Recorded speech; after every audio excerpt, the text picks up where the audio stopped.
Well, well, well. Fallout 4 is again with us on a new launchment with atrocious reception. Sadly, this seems to be a habit by now. So let's dig in and see what went wrong this time. The story repeats, again, in a worse way. The game is broken ever again. In a few words, the whole problem can be established, but the explanation can take more than that. The anniversary update come as a wrecking ball and hit once and hard, breaking down a game that was far from perfect but playable to a mess that the fans, me included, are surprised and angry by same parts. If you are new around here, haven't followed Fallout in general, or weren't around the launch of Fallout 4, or if you are an old fan, New Vegas, this will not make sense but accompany me to understand those Fallout games were fundamentally broken. Normally, the bad parts overcame the good parts, or even becoming memes on the community, but that was the old times. And this happening again is a sad view of what the future holds for Fallout. And I know that the next season of the TV series is around the corner, so that is not the way of getting a push to the popularity of the game. What I am trying to say is that this already happened, but the most crucial point is that this happened with new entries of the game, and in particular Fallout 4 happened 3 times. On the original launch, after a lot, and really mean it, a lot of patches, fixes, and time, became playable. Then the next gen update got here and destroyed more than it fixed. Crashing games, corrupted saves, already mature playthroughs that became impossible to finish for X or Y bugs or quests that simply didn't start. Yeah, they destroyed a game 10 years old and now they are back for doubles. Normally Fallout 4 is on an overall very positive, and if we are making the separation of the Anniversary Edition rating that is under the 50% of positive, so it is mixed score, I just wanted to clarify that before it, the original entry was sitting on a good spot. Sadly, that is now blurred as the score is affected by the new low reviews. To be exact, at the time of finishing this video, the reviews are now mostly negative, so the celebration of Fallout 4 Anniversary is right now a car that crashed and burned. This has happened before in a different light, but kinda strange. For example, New Vegas received an 84-point score in the launch. They have a bit of story with that score, but that is story for another day. What I am saying is that the score was good and was praised. The other side were the players who actually destroyed the game because of the many, and I really mean it, many bugs, glitches, impossible quests for things outside of the player's control. Some of them, mostly crashes, are still on the game to this day, but at the end see the game now. It's beloved, and on the top of the saga. Quality was there and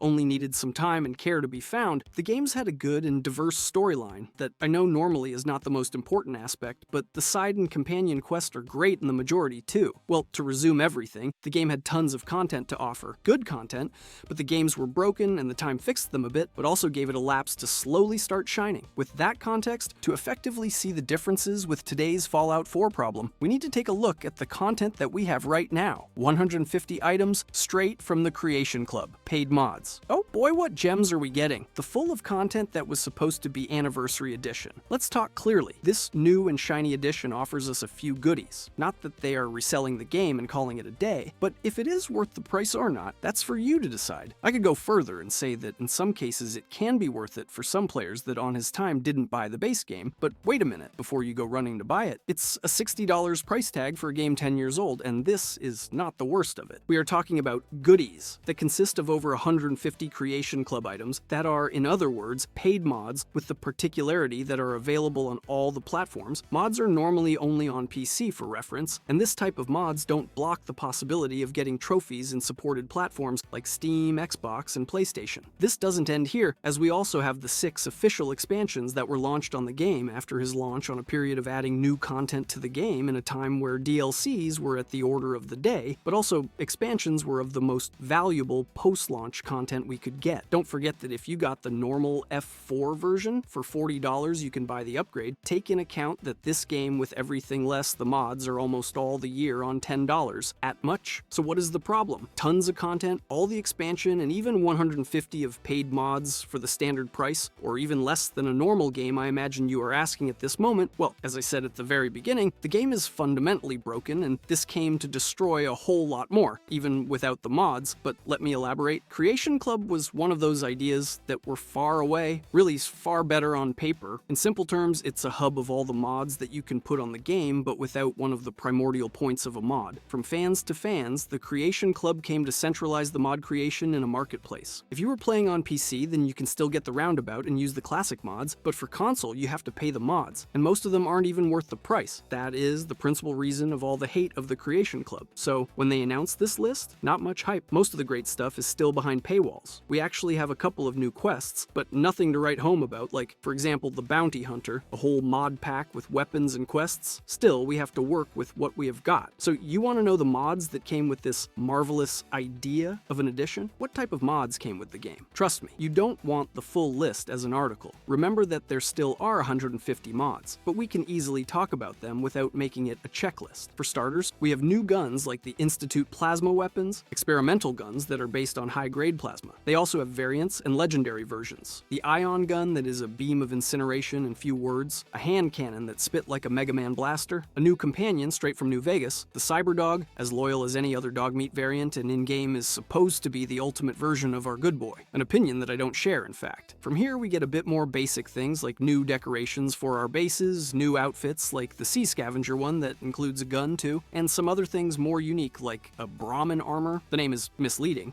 You could think is an armor but is actually a Brahmin that boosts your settlement defenses. Those were the highlights. Trust me. After that we have like 80 variants of armor paint job, the anti-material rifle from the past games, more decorations and camos, a great variety of sets to add to your settlement, and even more paint jobs but now for your Pip-Boy. Also as a new addition we could get for free with any Fallout 4 edition. The classic marine armor from Doom, cool detail but it's outside of the topic. Now that you see the list, a bit on the short side and everything but shows the picture, to be honest it is not that worth it in my most personal opinion, but extras are extras. Now that we have all the info, what would you say if I said that all those additions broke the game and not in the way you think? Creation Club bugs. The game's principal problem runs with the Creation Club on the main menu. You can't install anything. Well, you cannot attempt to, as the game refuses by freezing on the launching, forcing you to quit the game and close it by external measures. On a PC with a task manager or consoles with the restart button, at least when it happened to me, the UI of the console didn't respond either. We have numerous claims around the web of people that can't boot the game. Some others claim that they had to remove everything of the game and reinstall it fixing the bot, but crashing on the list of installables. Hilarious and sad in the same parts. Things like the colors for the Pip-Boy and camos for your power armor effect too. So we are met with a game that offers you mods that cannot be installed. A mod list that, in some cases, even does not acknowledge that you own them. And in the harsh cases, you don't have anything at all. Only an icon in your dashboard or a direct access in your PC desk. The only defense that Bethesda has said was by Jessica Clark, their community manager, saying on Discord,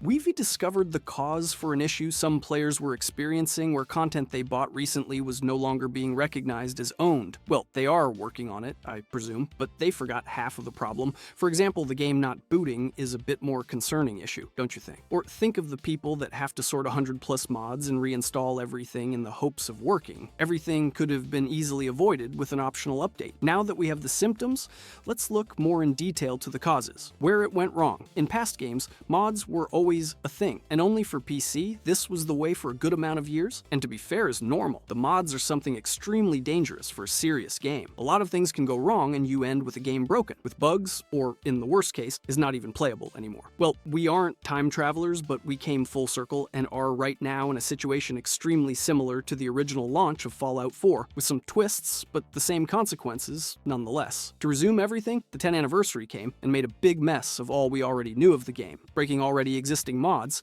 That worked perfectly in a run. A lot of new bugs? Yeah, I am serious new bugs on a 10 years old game. Talk about surprises. And of course, the cherry on top, the performance issues, most exactly crashes and corruption of save files. All of the mentioned are very well known consequences of modding a game without having the necessary precautionary measures. But wait a minute, how this happened if the point of selling this edition was all the new content and experiences of the 150 mods of the Creation Club? Now that is a problem. The selling point became the problem. As we talk, they are working on fixing things, but one patch is to come in 2 weeks, another on December. So imagine the frustration of all the people, and we still hasn't covered the worst part yet. Do you think that if you don't buy this edition, your game will run fine? Well, let me break it to you. I think you get the idea right now. If not, I have been misleading you a bit to maintain the mystery. This isn't a new edition or version of the game. Oh no, that would be a great way of doing damage control. No, my friend, it's an upgrade, and you know what that means? If something works, sorry for misleading you, or maybe you didn't even think about it. Anyway, it's an upgrade, so what it means is updating the base game. Yeah, I feel you. Run and hope that you have disabled the auto update. If not, then maybe your game is now a bit broken. All the hate that this game is getting is in part for the little additions that they offered for a hefty price tag, but the other side is the actual players or anyone that still plays this game every now and then. The anniversary broke the game for a lot of people that didn't buy it. All those people that maintained the auto update activated, I was a victim too, received a whole package of bugs. If you were playing with mods, then maybe you don't have a playthrough anymore. So this really makes you comprehend the hate that the game is receiving. For example, some people claim that their game crashed down as the mods they were using broke down. Some could save the game while others couldn't, as some things the devs did to the mods systematically broke down the other mods, and hell, even the mods included are accused of some bugs. I personally had a fresh game without mods or anything strange, and after the update went and played it a bit, I didn't find anything major as a quest didn't start or something, but the crashes became a lot more constant. This made me a bit scared of doing something important, don't save and immediately crash. Also, this fuels the corruption of data saves, so I decided to leave it alone for a while, or at least I won't play before a fix happens. It's a pop culture reference that Bethesda games are half game and half bugs, so you are running all the time on a secret timer that when reaches 0 crashes your game. Sometimes you get 80 hours before the first. Other times you can't even exit the vault without a fair number of those. The general consensus was, and still is since 2021, if it works, leave it alone, and if for some reason, I may add, you need to do something with it, have the courtesy to make it an optional or separate update like the HD graphics of some games so people like us with auto-update activated don't get captured in the crossfire. Bethesda has now built a reputation of butcher of old games, as while I investigated a bit about what made those crashes appear, on the 1.6 update of Skyrim, an hilarious coincidence that also was the Anniversary Edition, screwed up the game with similar symptoms, only to slowly path it up through the coming years,